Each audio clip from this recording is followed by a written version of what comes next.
تو تم زنا کی فلمیں دیکھتے ہوئے لیٹتے تھے، اس وقت اللہ کی بارگاہ میں کیا جواب ہوگا؟ اب یہاں ہنسنے کی بات نہیں، کوئی مشاعرہ تو نہیں، لیکن تھوڑی توجہ تو کریں.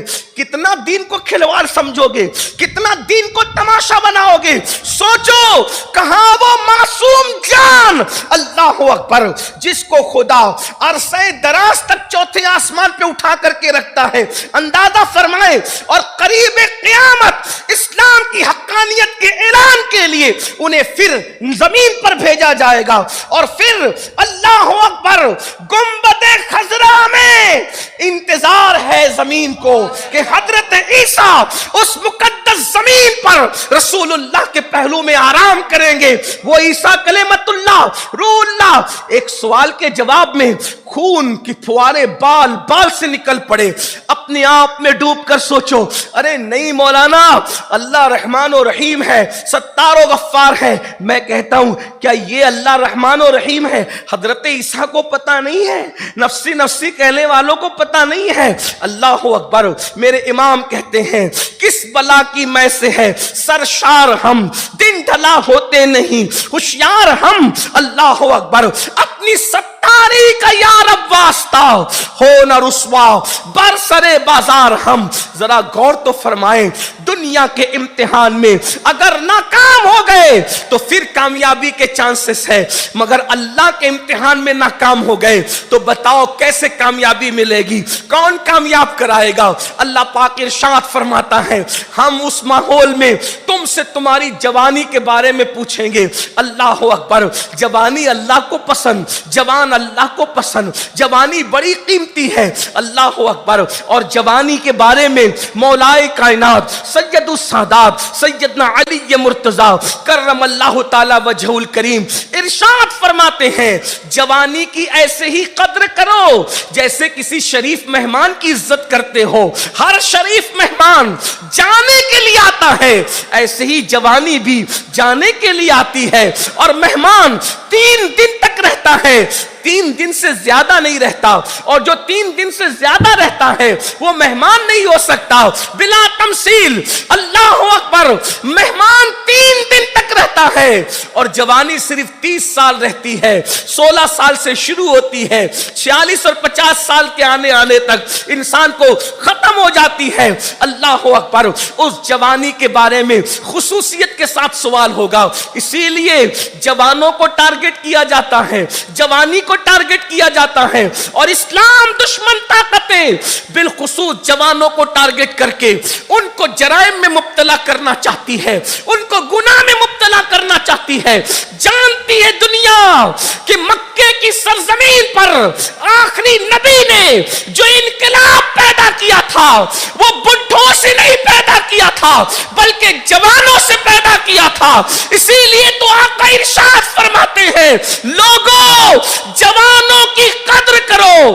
آقا فرماتے ہیں جوانوں کی قدر کرو، کیونکہ جب میں نے نبوت کا اعلان کیا تو مکے کے بڈھوں نے میری دعوت کو رد کر دیا، مگر مکے کے جوانوں نے میری دعوت کو قبول کر لیا. آپ اندازہ فرمائیں سب سے زیادہ عمر والے جو صحابی ہیں وہ سیدنا ابو بکر صدیق ہیں. مکے میں جن عمر والوں نے کلمہ پڑھا تھا ان میں بڑی عمر کے آدمی سیدنا صدیق اکبر ہے. اور صدیق اکبر کی عمر جب آپ نے کلمہ پڑھا اس وقت 37 سال کی تھی. 37 ایئرز کی آپ کی عمر شریف تھی. اللہ اکبر. 37 سال کے تھے، یعنی سب سے بڑی عمر کے صحابی 37 سال کے تھے. اور 37 سال میں بڑھاپا نہیں آتا بلکہ عین جوانی کی کیفیت ہوتی ہے.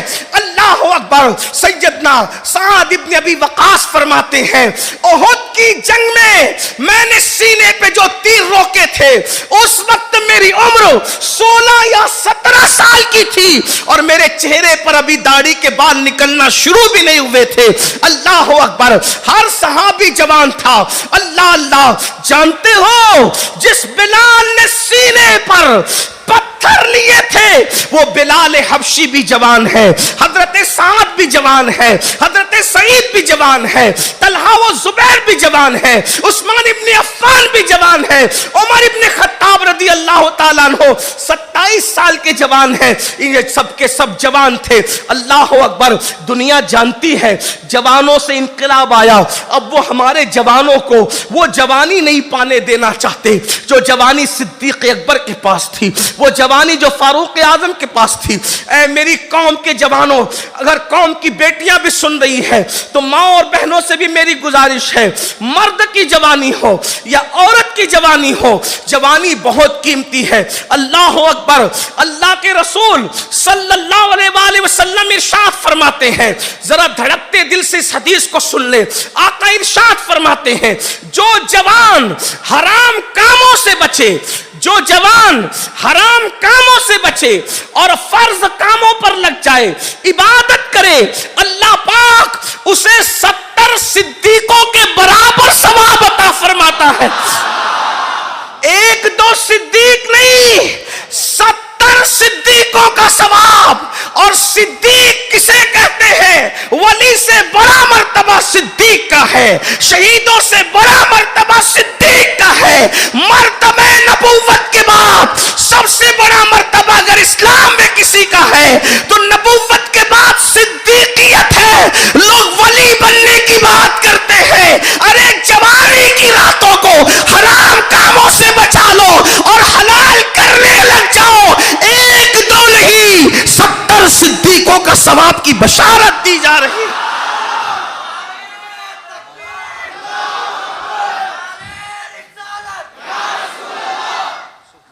70 صدیق کسے؟ صدیق کہتے اسے جس کا مرتبہ نبوت کے بعد. اسی لیے حضور محدث اعظم کے چوچوی رحمت اللہ علیہ صدیق اکبر کا مقام بیان کرتے ہوئے کہتے ہیں کہ مرتبہ حضرت صدیق کا یہ ہے سید. مرتبہ حضرت صدیق کا یہ ہے سید. ہر فضیلت کے وہ جامع ہیں نبوت کے سوا. ہر فضیلت کے وہ جامع ہیں نبوت کے سوا. 70 صدیقوں کا ثواب کس ہے؟ کس بنیاد پر؟ صرف جوانی میں حرام سے بچ جاؤ اور اللہ نے جن کاموں کا حکم دیا اس کی طرف لگ جاؤ.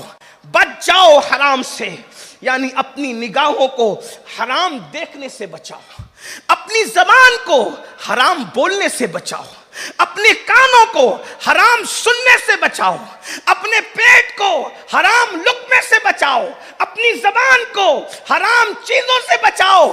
حرام سے رک جاؤ، فرائض اور واجبات کی طرف رک کر لو. جس چیز کا حکم دیا گیا اس کی طرف آ جاؤ. لیکن افسوس آج حرام دیکھنا تو لوگوں کو اتنا محبوب ہو گیا، اتنا محبوب ہو گیا. بڑی معذرت کے ساتھ آپ ملتے کہیں اور نہیں ہو، اس لیے مائک پر ہی بولنا پڑتا ہے. جیسا مریض ویسی دوا. مجھے تو شرم بھی آتی ہے، اذیت بھی ہوتی ہے، مگر کیا کریں، اپنی ذمہ داری پوری بھی کرنا ہے. آنکھ حرام میں اتنی مبتلا ہو گئی کہ آج کتنے جوان ہیں جن کے موبائل حرام فلموں سے محفوظ ہے، گندی پکچروں سے محفوظ ہے. اللہ اکبر. میں سوچتا ہوں یا اللہ کیا یہ قوم ہے، اور وہ بھی زنا کی فلمیں. اللہ اکبر. زنا کا لفظ سن کر ایمان والوں کے کلیجے کانپتے تھے، ان کے رونگٹے کھڑے ہو جاتے تھے. کیا ہو گیا اس قوم کو؟ اس قوم کے جوان زنا کی فلمیں دیکھ رہے ہیں اور وہ سوچتے ہیں کہ کیا ہے. سوچو زنا کی فلمیں دیکھتے دیکھتے آنکھیں بند ہوتی ہے، نیند آتی ہے. اللہ اکبر. آئیے ایک کال سن لیں. کس کا؟ سیدنا سلمان فارسی کا. غور سے سنیں، ہو سکے تو دل پہ نقش کریں. اللہ اکبر. سیدنا سلمان فارسی کہتے ہیں، اور یہ سلمان فارسی کون ہے پتہ ہے؟ آقا علیہ السلام نے فرمایا میرے اللہ نے مجھے حکم دیا ہے. ذرا حدیث کے تیور پر نظر کرنا. عظمت بیان کرنے کے لیے حضور علیہ السلام کیا شان بیان کرنے کا انداز ہے. فرمایا میرے اللہ نے مجھے حکم دیا کہ اے محبوب میں 4 لوگوں سے محبت کرتا ہوں، تو بھی ان 4 سے محبت کیا کر. محبوب خدا کو کہا جا رہا ہے میں جن 4 سے محبت کرتا ہوں تو بھی ان 4 سے محبت کیا کر. میں نے پوچھا اللہ وہ 4 کون ہے جس سے تو محبت کرتا ہے، میں بھی محبت کروں؟ تو اللہ نے فرمایا ان میں سے ایک سلمان فارسی ہے. سلمان سے میں محبت کرتا ہوں، تم بھی محبت کیا کرو. دوسرا علی ابن ابو طالب ہے, علی سے میں محبت کرتا ہوں, تم بھی محبت کیا کرو. تیسرا مقداد ہے, میں اس سے محبت کرتا ہوں, تم بھی کیا کرو. چوتھا ابو ذر غفاری ہے, میں ان سے محبت کرتا ہوں, تم بھی کیا کرو. الگ الگ انداز میں الگ الگ صحابہ کی عظمت کو بیان کیا گیا. اندازہ فرمائیں, حضور کے صدقے سب محبوب ہے, لیکن ان کی عظمت کو حضور ہی کے ذریعے اجاگر کیا جا رہا ہے. سوچو, جن کو اللہ اپنے محبوب کو کہے کہ محبوب آپ ان سے محبت کریں, وہ کیا ہستیاں ہوگی. بلکہ ایک حدیث پاک یہ بھی ہے کہ جنت 3 لوگوں کی مشتاق ہے, جنت کو 3 لوگوں کا اشتیاق کا انتظار ہے. ان میں سے ایک ابو ذر ہے, ایک سلمان فارسی ہے, اور ایک علی ابن ابو طالب ہے. حدیث پاک میں الگ الگ انداز میں بات آئی ہے. اور یہ سلمان کون ہے؟ خون کے اعتبار سے, خون کے اعتبار سے ان کا رسول اللہ سے کوئی رشتہ نہیں, حضور نہ تھی. چند مخصوص لوگ تھے جن کو سیدہ کے دروازے تک جانے کی اجازت تھی. ان میں سے ان خوش نصیبوں میں ایک سیدنا سلمان فارسی بھی تھے جن کو بار بار سیدہ کے گھر جانے کی اجازت دی جاتی. یہ وہ سلمان فارسی ہیں. اور آقا فرماتے ہیں سلمان کا زہد سب کے زہد سے بڑھ کر ہے. اگر سلمان فارسی پر گفتگو ہو تو اسی پر بات مکمل ہو, لیکن میرا عنوان وہ نہیں, ورنہ منتظمین جو ہے وہ یہ تصور کریں گے کہ کہیں عنوان کچھ دیا تھا بات کچھ ہو گئی. مگر ایک بات بتا دوں, سیدنا سلمان فارسی, آپ زہد کی انتہا لگا لیں, آدمی کتنا زاہد ہو سکتا ہے, زاہد مطلب کتنا پرہیزگار ہو سکتا ہے. میرے بھائی, محلے کا کارپوریٹر جو بنتا ہے, رائچور کی بات نہیں کر رہا ہوں, دنیا بھر کی, جو محلے کا صرف کارپوریٹر بن جائے نا تو اس کا گھر سال بھر میں بدل جاتا ہے. اس کا گھر سال بھر میں بدل گاڑی اس کی سال بھر میں بدل جاتی ہے, لباس اس کا سال بھر میں بدل جاتا ہے. یہ محلے کا, چھوٹے سے محلے کا کارپوریٹر ہے جس کی تنخواہ لیگلی طور پر چند ہزار روپے ہوتی ہے, مگر یہ میرے نبی کے صحابی سلمان فارسی, سلمان محمدی ہے, پورے عراق کا گورنر بنایا گیا, عراق کا, لیکن سلمان فارسی کا خود کا گھر بھی نہیں تھا, ایک چھت کے نیچے بھی نہیں رہتے تھے, بغیر چھت کے ایک درخت کے نیچے رہا کرتے تھے. عراق میں مدائن کے اندر وہ پہلا اور آخری گورنر ہے جو چھت کے بغیر زندگی گزار گیا. اندازہ فرمائے, جو چھت کے بغیر زندگی گزار گیا اسے سلمان فارسی کہتے ہیں. سوچو, ایسے زاہدوں کو جس نے تیار کیا ہو, اس محمد الرسول اللہ کے تقوی کا عالم کیا ہو, اس حضور کی عظمت کا عالم کیا ہوگا, ان کی بزرگی کا عالم کیا ہوگا.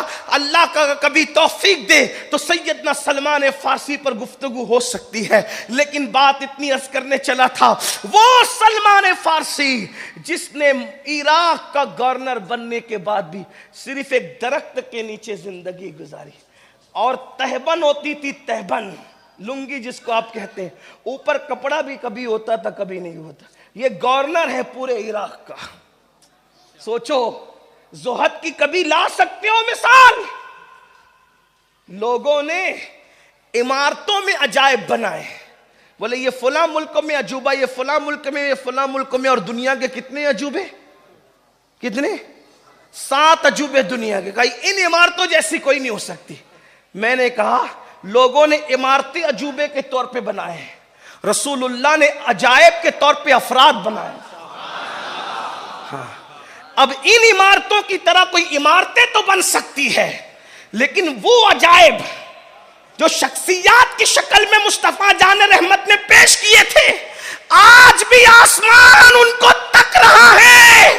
اور میں کہتا ہوں اگر صحابہ کے جانے کے بعد دنیا میں بارش ہو رہی ہے تو میری عقیدت یہ کہتی ہے کہ شاید انہی کو یاد کر کے روتا ہوگا تبھی باران رحمت کا نزول ہوتا, ورنہ ایسی ہستیاں کہاں ہیں, ہستیاں ایسی کہاں ہیں. خدا کے رسول نے ان کو کیا قرآن میں ڈھال دیا تھا کہ قرآن کا ترجمہ کسی زبان میں ہو نہ ہو, اگر صحابی پہنچ جائے تو لوگ قرآن کی تفسیر آسانی سے سمجھ سکتے. زہد کیا ہے، تقوی کیا ہے، علم کیا ہے، عشق کیا ہے، تجارت کیا ہے، ازدواجی زندگی کیا ہے، معیشت کیا ہے، معاشرہ کیا ہے، حضور علیہ السلام نے قرآن میں ڈھال دیا تھا. اور اب قیامت تک ان جیسی ہستیاں